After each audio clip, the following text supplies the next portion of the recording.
Nos vamos a hablar ahora con Fernando Spoliansky. Fernando Spoliansky es secretario de Finanzas de la Municipalidad de Neuquén. Fernando, gracias por atendernos. Rocío, Agustín y Santiago los saludan. Hola Rocío, Agustín, Santiago, buen día para ustedes y la audiencia. Bueno, los municipales se van a poder comprar una guitarra de luthiers este fin de semana porque cobran el sueldo como siempre el último día hábil del mes, ¿no? Exactamente, el próximo jueves 31, último día hábil del mes, como es habitual en el municipio de Neuquén, se van a estar abonando la totalidad de los salarios a las trabajadoras y trabajadores municipales. Lo destacamos siempre, Santiago, lo hacemos con recursos propios, sin ningún tipo de asistencia financiera de ninguna naturaleza. El hecho de tener las cuentas ordenadas del municipio nos permite contar con el flujo de fondos necesario para afrontar el compromiso salarial el próximo día jueves. Y Bien. En esta oportunidad tiene un incremento del 6.53%, que se corresponde con el IPC acumulado de los meses de abril, mayo y junio, Bien. de acuerdo al acta firmada con el gremio Citramune a principios de año y en forma conjunta con el secretario de Gobierno, el doctor Hurtado, Sí. que tiene o estipula una recomposición salarial trimestral de acá a marzo del año próximo. Acá, sí, Amado, le hizo ruido algo de lo que dijo Spoliansky. No, solamente, ¿qué tal, Fernando? Hola, Agustín. Esto corresponde al trimestre más reciente, pero en lo que va del año, ¿cuál es la recomposición salarial acumulada que tienen los salarios municipales?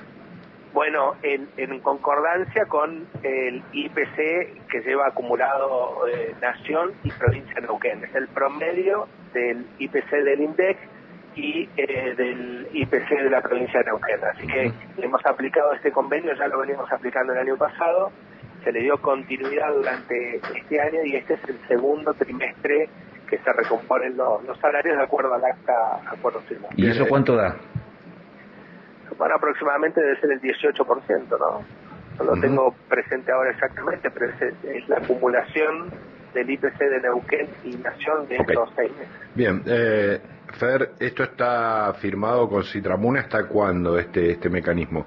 Hasta marzo del año próximo. Ah, bien. Tiene carácter de anualidad, el año pasado ya tuvimos el mismo acuerdo anual, este año se volvió a repetir el esquema y en noviembre tiene una pequeña recomposición del 2% adicional. Ah, bien. Fernando, y como economista, perdón, interrumpo, y como economista, ¿cuánto tiempo más se va a poder seguir utilizando como método de actualización o de cálculo de la actualización salarial del IPC? Está muy bajo el retorno, Agustín, no te escuché, perdón. Pregunto, ¿durante cuánto tiempo más estimás que se va a poder seguir utilizando como forma de actualización salarial el índice de precios al consumidor?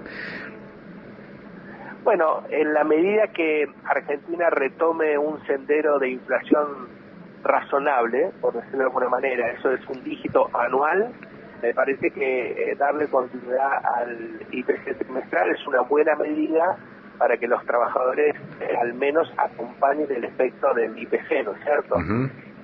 Ahora, cuando Argentina tenga, y ojalá que sea lo antes posible, un índice de precio al consumidor que ronde o esté en un dígito, como en cualquier país del mundo por cierta razonabilidad económica, bueno, ahí ya quizá haya que salir del esquema trimestral y se vuelva a lo que Argentina alguna vez tuvo, que eran los acuerdos anuales o claro, dependiendo cada convenio colectivo. Fer, además se prorroga el pago semestral de la licencia comercial para los proveedores, para los comerciantes, claro. Para los comerciantes y que todos quienes tengan licencia comercial vencían el día de ayer originalmente. Sí. El intendente Panelo Gallego tomó la decisión de prorrogarlo el 18 de agosto próximo, entendiendo que bueno, los últimos días de cada mes son difíciles, sobre todo para el comercio, ¿no es cierto? Entonces, bueno, coincidió la fecha de vencimiento del calendario previsto el día 28 de julio, y entendiendo que los primeros días hay mucha gente que está cobrada y el comercio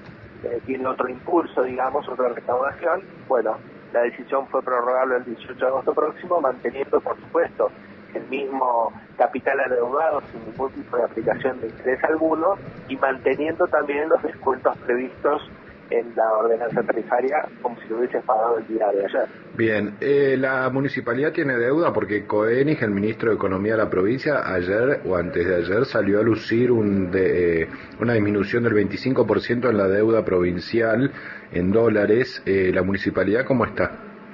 No, el municipio de Neuquén no tiene deuda alguna, no tiene ningún compromiso de endeudamiento. Bueno, a diferencia de la provincia, que lo escuché al ministro en una reducción significativa, ¿no es cierto?, de la deuda del Estado provincial, el municipio no tiene deuda alguna.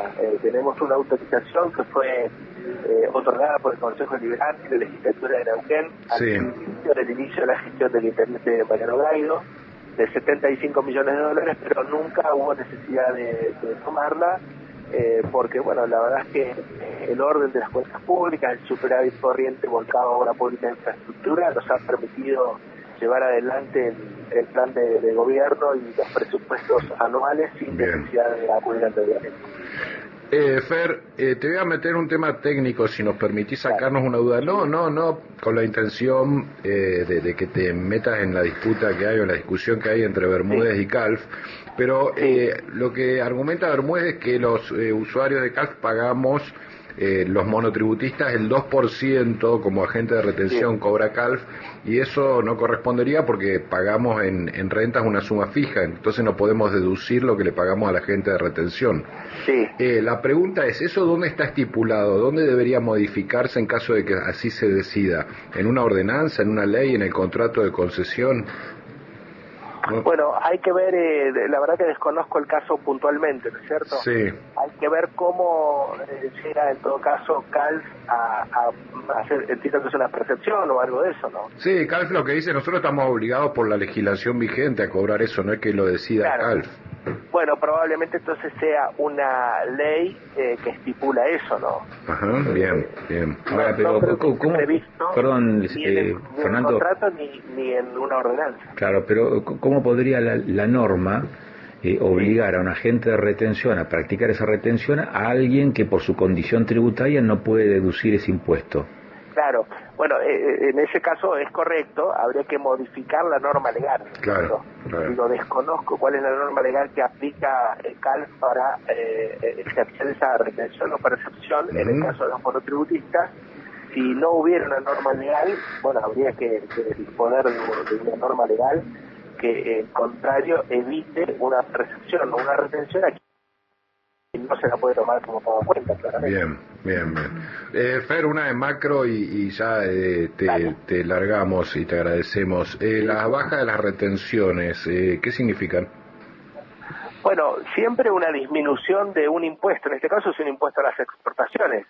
Siempre es una buena noticia, ¿no es cierto?, que bajen un impuesto. En este caso es un impuesto bastante sesgado porque está destinado a las exportaciones fundamentalmente del campo, ¿no? Por eso el anuncio de la sociedad rural. Obviamente eso para un universo muy pequeño de agroexportadores que se van a beneficiar con una reducción de las retenciones. Eso va a significar dos cosas. Primero, que para quien exporta, obviamente, le va a generar un mayor margen de utilidad o de ganancia o de rentabilidad, porque es un impuesto menos o de menor cuantía que va a tener que pagar.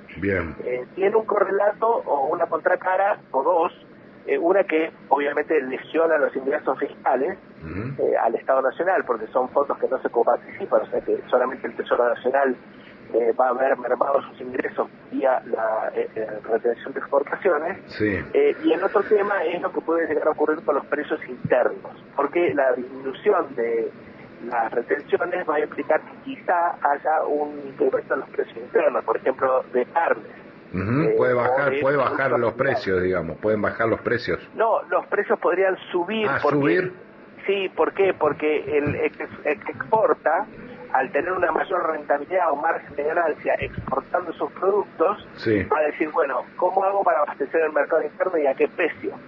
Si afuera lo puedo vender obteniendo una reducción impositiva, bueno, eso me va a significar que me va digamos, a prevalecer la venta en el exterior por sobre el mercado interno. Y entonces va a decir, bueno, en el mercado interno lo puedo vender a un precio más alto para equiparar al mercado externo. Nos acercan a la rentabilidad que logran exportando, digamos. Exactamente. Bien. Entonces puede generar algún tipo de incremento en el precio local, sobre todo lo que tiene que ver con carne vacuna y aviar, que nosotros consumimos mucho, y productos derivados, no digo la soja, porque en Argentina no consumimos, por lo menos mayoritariamente, pero sí los productos derivados como los aceites o harinas y algunas cosas. Es muy mal pensado deducir que el gobierno está un poco desesperado por la liquidación de los exportadores y por eso les bajó las retenciones tratando de que liquiden.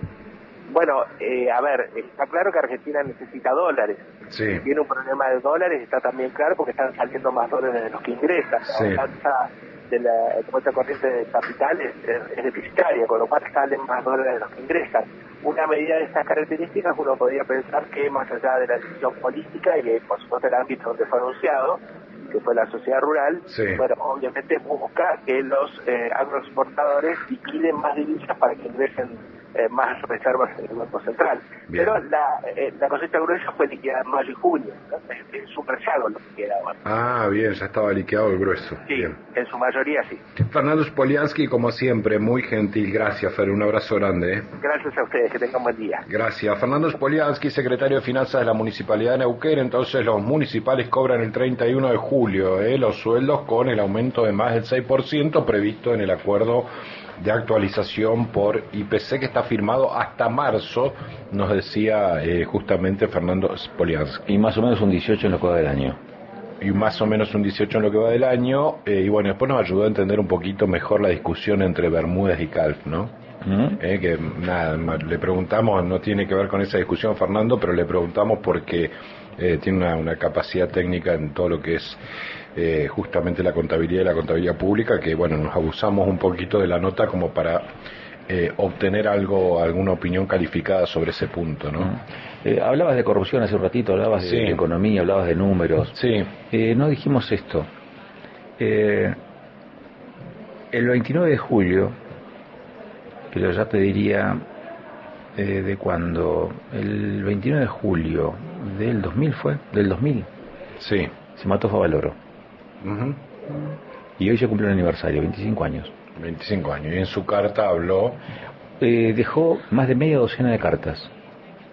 Y habló de la impotencia frente al sistema, frente al sistema, frente a la corrupción y frente a un sistema económico que para seguirlo obligaría en todo caso a renunciar a sus principios éticos, y frente a eso dijo: prefiero desaparecer, y se pegó un tiro en el corazón.